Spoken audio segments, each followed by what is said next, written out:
Wow, every season of Agents of S.H.I.E.L.D. is so different from the last season, even the last pod or the last whatever. What is going on? What is happening? First of all, to address that,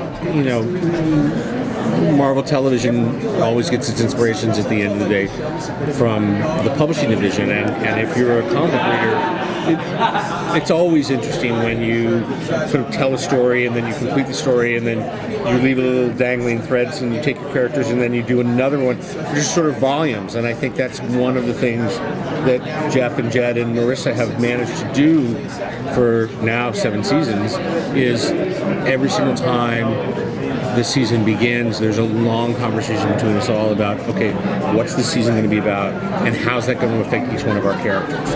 I'm not part of those conversations. No. I wish I was. If you were, what would your arc be? Oh, what would my position be? I would have his job. She'd be good at it too, though.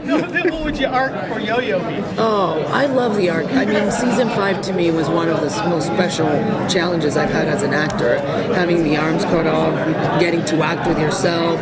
Season 5 was just really outstanding for me. So I don't even like to think of those things as an actor, because the surprise of knowing where, if you trust your producers and your writers, where they are going to take you, is sort of a wonderful thing that you don't get to have your hand in that cookie jar. That you just get to come bring your character from whatever they bring forth. So yeah, I don't think I would be pushed. I mean, I don't know. I'm curious as to why you guys, again, killed off Phil Coulson. Can the guy catch a break at all? Why is this? Well, first of all, we were really pretty sure that season 5 was going to be the end of everything we were doing. And then catch a break. He's been revived like 500 times. I think that's catching many breaks. That's a good break. But the flip side of it was, it really felt like the story that was told and about how he was revived, that we made a promise, and that promise was that it wasn't a fix. It was a borrowed time kind of situation, and unless you pay that off, then your audience isn't getting what they expected. And what that then enabled us to do is what people are going to find out in season 6 and season 7. So anytime a story generates more story, that's a good thing. And so that's always a good place to start from. How are things going to go now that Mac's kind of in charge of everything? Well, clearly they're not going well. I think it's going to be interesting. I love you guys will watch it. I can't say much, but the transition that Mac goes through is something that I really enjoyed watching as a Henry's friend, because getting that position as director changes the character. You have to go through a whole thing of wanting to be the best, and having not Coulson around changes everything for him too.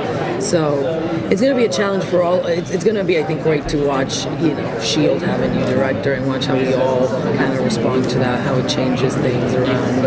Yeah. From your perspective, it seems like this almost seems like a long time coming. It seems like this was almost going to happen from at least a certain point, from a couple seasons. He was Alfonso McKenzie mechanic. That's who he was. No. We brought him on the show to be the guy who was going to fix things. And there he is. The character just evolved from there. And it's a combination of character and actor. I agree. What happens is that you hire someone and you try a little bit and a little bit more and a little bit more, and then suddenly, it certainly doesn't immediately occur to you that YoYo and Mac are going to be a couple, and how is that going to work? And that happens when you start watching them work together and go, that's interesting. And again, getting back to what I just said, which is, if story creates more story, follow that, chase that. and it was really clear to us that leaving Henry in the basement with a bunch of tools was not going to be the best use of his time. As a Mexican, I'm a Mexican, so your conference. So, what can you share to the Latino audience about you? Do you still bring the hot blood of the Latinos in your character, or what do you? What can you relate it? I think your culture always comes with you everywhere, but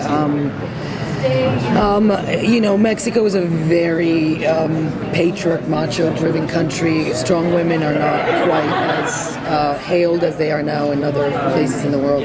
It's changing, but for me it was very important to show Latin women that the choice between being loved and accepted or that you didn't have to choose between being strong and loved or powerful and accepted, that you can have both, that you can be a highly powerful woman and not be rejected, that you belong in this world, and I think in the Latin culture there's a lot of putting women down, so for me it was very important to bring the fire that I know exists in Latin women and to bring it into that character, because YoYo is very fiery, and I think that comes a lot from being a Mexican woman, yeah, for sure. They say that Mexican women say, I'm not dramatic, I'm just Mexican. So that's YoYo for sure.